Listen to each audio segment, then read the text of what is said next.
Olá, tudo bem com vocês? Espero muito que sim. Bem-vindos ao meu amado Direito Civil, bem-vindos ao estudo do Direito de Família. Vamos partir aí, para finalizarmos o estudo da união estável. E vamos iniciar então aqui com a primeira aula sobre o contrato convivencial ou contrato de convivência na união estável. É importante que a gente entenda que a união estável, ela é uma situação fática, ela é uma situação de fato. E ela é uma situação de fato que ela se tornou muito comum e que por isso, então, a legislação brasileira resolveu reconhecê-la como um instituto jurídico e passou a protegê-la. E passou também a equipará-la ao casamento. Mas em momento algum quis o legislador burocratizá-la, porque senão eu passaria a equiparar ou a dificultar, esse reconhecimento, tal como faz com o casamento. Tanto é que quando fala, a Constituição Federal que ela equipara a união estável ao casamento, facilitando ou devendo facilitar a sua conversão em casamento, em momento algum, em local algum, a gente vai encontrar uma legislação, um procedimento que trate a respeito dessa conversão. O Código Civil não explicou qual seria esse procedimento de conversão da união estável em casamento. Nós não temos na Lei de Registros Públicos nada que fala da conversão da união estável em casamento e não temos qualquer legislação complementar explicando a conversão da união estável em casamento. Ou seja, pelo que a gente tem hoje de legislação, transformar a união estável em casamento seria ir até um cartório de registro civil e fazer todo o processo de habilitação para o casamento. Ou seja, casar. Então, na verdade, seria de pouca efetividade essa conversão, Então, se alguém vive em união estável e quiser converter essa união estável em casamento, na verdade precisa ir no cartório de registro civil e efetuar o próprio casamento, porque nós não temos na nossa legislação esse procedimento de conversão de união estável em casamento. Pois bem, isso não significa que eu não posso, se eu quiser, materializar, facilitar a prova da minha união estável. Até porque alguns lugares me pedem isso. Alguns lugares, alguns órgãos acabam me pedindo isso para facilitar, então, a concessão de alguns direitos a mim. Por exemplo, olha, eu sou empregada e a empresa em que eu trabalho, ela concede plano de saúde a mim, ao meu companheiro, à minha companheira, ao meu cônjuge e aos meus filhos, certo? Tudo bem? Só que vamos imaginar que eu não sou casada, mas eu vivo em união estável. Como é que a empresa vai conceder a mim plano de saúde para o meu companheiro se eu não tenho uma prova de que ele é meu companheiro? Porque eu poderia dizer que qualquer um era meu companheiro. Eu poderia afirmar que qualquer pessoa é meu companheiro para que a empresa concedesse aquele plano de saúde para uma pessoa que de fato interessasse para mim. Então, essa empresa pode requerer, solicitar, então, a prova dessa união estável através de um contrato. E é isso que nós vamos estudar, então, nesta aula. Mas antes, Se você ainda não é inscrito nesse canal, por favor, vai lá, se inscreva, ative as notificações, deixe o seu comentário, compartilhe com o maior número possível de pessoas. Vai lá no Instagram, me conta de onde você é, me deixa lá a sua pergunta, o seu comentário. Eu tenho colocado bastante material sobre as nossas aulas, complemento aqui das nossas aulas. Me diga o que você tem achado. Vamos fazer esse canal, esse movimento do meu amado direito civil crescer mais ainda, tá bom? Então vamos lá. Aonde que está na nossa legislação, ou quem disse que eu posso fazer um contrato de convivência de união estável, né? Lembra, não é obrigatório. Mas onde está que eu posso fazer isso? Está lá no 1725. O 1725 diz assim, ó, na união estável, salvo o contrato escrito entre os companheiros, aplica-se às relações patrimoniais, no que couber, o regime da comunhão parcial de bens. O que o Código Civil está dizendo? Ele está dizendo assim, ó, se eu quiser, eu posso fazer um contrato escrito com o meu companheiro e escolher outro regime de bens que não seja o da comunhão parcial de bens. Então, o próprio Código Civil está dizendo, olha, caso vocês queiram, quem quer? Os companheiros. Vocês podem realizar um contrato escrito. O que é contrato? Qual é o conceito de contrato? Acordo de vontades. Então, eu preciso, nesse caso, ter um acordo de vontades. De quem são essas vontades? De ambos os companheiros. Através de um contrato escrito, estabelecer um novo regime de bens. É possível? É possível, tá? E aí, como é que eu vou chamar esse contrato, professora?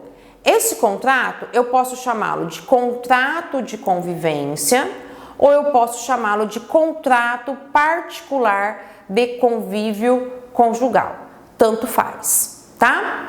E como tem que ser a forma desse contrato? Vocês acabaram de ver ali que o Código Civil diz que o contrato tem que ser escrito, ponto, tá? Então, ele não pode ser um contrato verbal. Tá?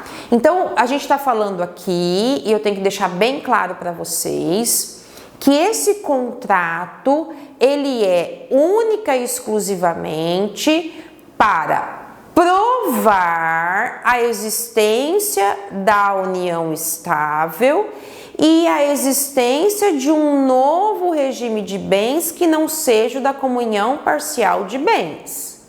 Para isso, ele tem que ser escrito. Se eu não tenho um contrato escrito, significa que eu não tenho união estável? Não. A união estável existe se eu viver numa união duradoura, contínua, pública, com ânimo de constituir família. Então, tudo aquilo que a gente viu sobre requisitos da união estável bastam para configuração da união estável. Agora, como é que eu provo a união estável? Através de um contrato escrito. Esse é o meio de provar uma união estável. Tudo bem? Bom, considerando então que essa união estável é uma realidade fática, como eu disse para vocês, então esse contrato ele é um negócio jurídico informal. Basta então que ele seja escrito. Agora, se eu quiser dar a ele uma conotação mais legítima, uma conotação mais clara, eu posso ir a um cartório ou lavrar uma escritura pública e depois ainda efetuar o registro. Aí então ele fica ainda mais revestido de formalidade. Preciso? Não. Eu posso simplesmente fazer um instrumento particular lá na minha casa, escrito, eu e meu companheiro escreverem à mão mesmo, que nós vivemos em união estável, nós dois assinarmos. É legítimo sem problema algum, tá bom? Em que momento esse contrato de convivência ou esse contrato convivencial ele pode ser feito? A qualquer momento, tá?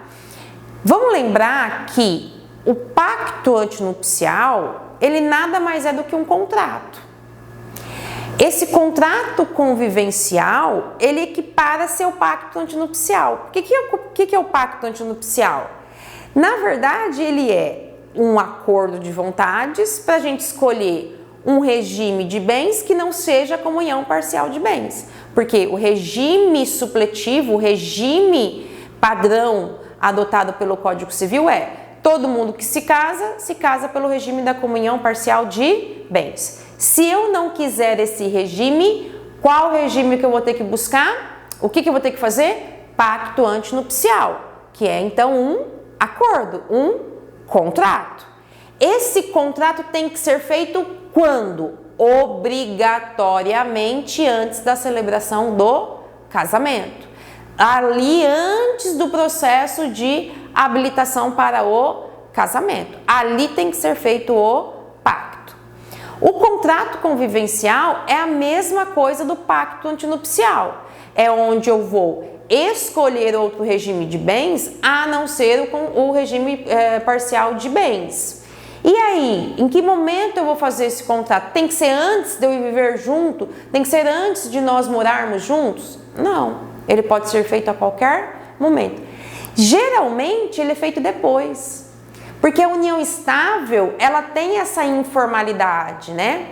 Vamos morar junto para ver se a gente dá certo. Depois que a gente vê que dá certo é que a gente resolve fazer um contrato, né? É durante a convivência, né, que vão surgindo as necessidades de documentação.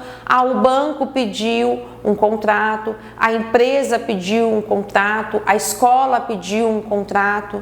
Então, o momento é a qualquer momento, se nós quisermos e quando nós precisarmos. Então, não existe um momento exato para a realização de um contrato escrito. Ele pode ser feito a qualquer momento, tá? Podemos modificar? Uma vez que nós fazemos um contrato de convivência, de união estável, será que a gente pode modificar? Nós escolhemos regime de separação de bens. Agora queremos escolher o regime de comunhão universal de bens. Será que nós podemos modificar? Podemos modificar, sem problema algum.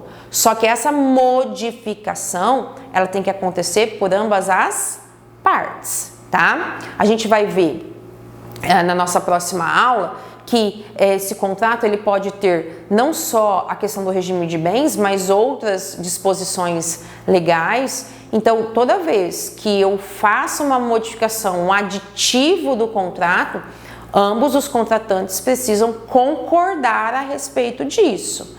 E tem um detalhe, a modificação, ela tem um efeito daqui para frente ou ela vai alcançar lá atrás? Quais são os efeitos, né, que esse contrato vai gerar? Aí a gente vai precisar entender, né, a respeito dos efeitos ex nunc e dos efeitos ex tunc. Mas é possível sim a modificação desse contrato e ele pode ser feito a qualquer tempo sem problema algum. E a eficácia, né? Como é que esse contrato então, ou quais são os efeitos que esse contrato ele gera? Como eu disse para vocês, esse contrato aqui, ele não tem em momento algum, ele não traz em momento algum a necessidade ou o objetivo de configurar a união estável. O propósito do contrato não é a caracterização da união estável. Na verdade, a eficácia dele, o objetivo dele é a prova de que a união estável existe, mas não a própria caracterização dessa união estável. Como eu disse para vocês, a união estável é uma situação fática. Então as pessoas têm o objetivo de constituir família, elas estão exercendo ali, né, o dever de lealdade, de respeito, existe assistência mútua, é uma relação de social, pública, né, há um convívio entre parentes. Então, tudo isso caracteriza a união estável. E nesse caso, não há necessidade alguma de nós termos um contrato para que judicialmente, por exemplo, seja reconhecida essa união estável. Agora, o fato de nós termos esse contrato gera uma facilitação da prova da união estável. Aí sim, o contrato é um meio de se provar. Como é que eu provo que eu tenho um companheiro? Através do contrato ou através de uma escritura pública. Mas muito cuidado, contrato não é a forma ou não é não vem com o objetivo de caracterização ou não é um requisito para a caracterização da união estável. Na verdade, ele só é uma forma de provar. Então, aquele que vive em união estável e não tem contrato, viverá em união estável e terá toda a proteção jurídica, assim como aquele que tem o contrato sem problema algum. Tudo bem, pessoal? Temos mais um pouquinho ainda para falar sobre o contrato convivencial e eu espero vocês na nossa próxima aula, tá bom? Eu espero que vocês fiquem bem, fiquem com Deus e até a nossa próxima aula. Tchau, tchau!